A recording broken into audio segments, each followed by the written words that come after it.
Hello guys, in previous video we made an effect. Yes, we can see a charter trail with phantom, but this effect only be applied to blueprint. So today let's see how to use it in sequence.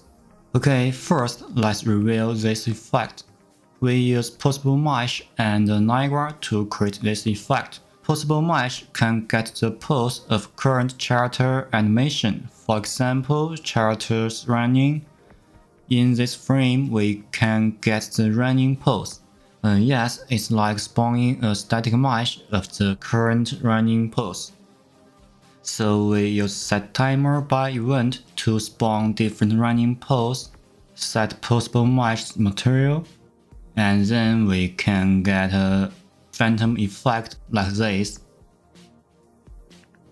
As for Niagara, it's a trail and a spark. There is nothing special about it. Okay, now let's apply this effect to sequence. First, we copy BP shadow, use blueprint.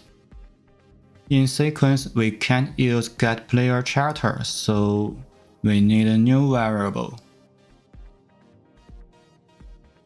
Type is skeletal mesh actor.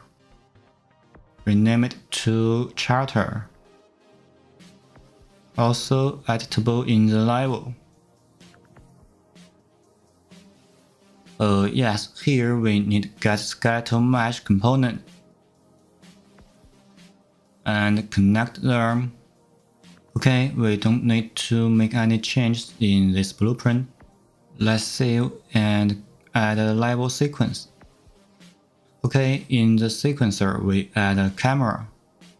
Also we need an animation. Yes, charters animation. Here we use third person run. Okay, add this animation in sequencer. Let's add a position change to it. Add a key at the beginning. And then in the end, we move the charter animation, also add a key. Okay, let's play. Well, the speed is a bit slow, so here we can use third person walk. Yes, that's better. And then we need another blueprint to spawn BP shadow use sequence. So let's rename it to BP call. And in this blueprint, we add a custom event. Yes, rename it to call. Also add a set timer by event. This event is just custom event. Oh yes, don't forget we need looping and set time to 0.5, which means every 0.5 seconds we spawn a BP shadow use sequence. Okay, now let's add spawn actor from class. Class is BP shadow use sequence. Spawn transform is charters transform.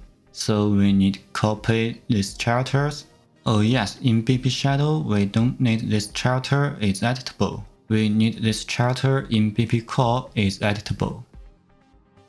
Okay, get charters word transform. And then we need get BP shadow use sequence charter. Set charter and use BP calls charter to BP shadows charter. Okay, now we need called custom event in BP shadow use sequence. Yes, we can say this custom event is Alex. So in BP call, we call Alex. And then we need another custom event to clear timer. So this custom event, we rename it to end.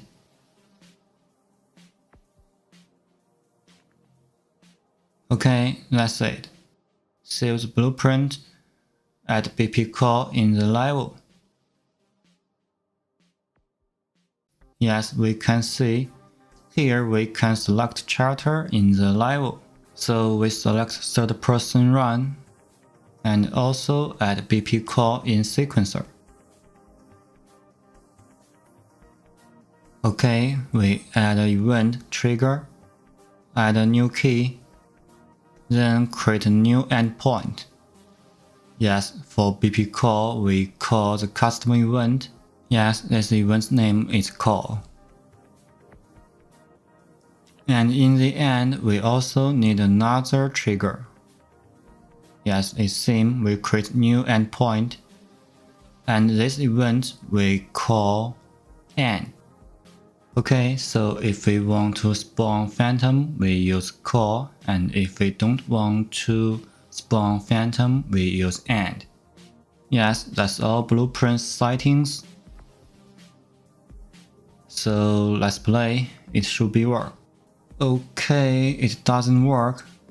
Oh yes, it may be a problem with the trigger time in the sequencer. Here we manually set its trigger time to 1. Yeah, that's right. I'm not good at sequence, so I don't know if this is a bug or some other problem. When we use blueprints in sequence, sometimes we need to manually adjust the key's time to trigger the blueprint. Okay, now let's add Niagara in sequencer. Attach its trail to third person run, and then add a Niagara component. In Niagara component, we add a parameter track. Yes, this parameter V. At the beginning, we set V to 1. And in the end, we also set it to 1. If we don't use this trail, we can set V to 0. Let's play. Yes, we can see the character's trail and phantom in sequence. This effect can be applied to all skeleton meshes, and we don't need to modify the material. It's easy to use. Okay, that's all for this video. Hope you enjoyed. Bye!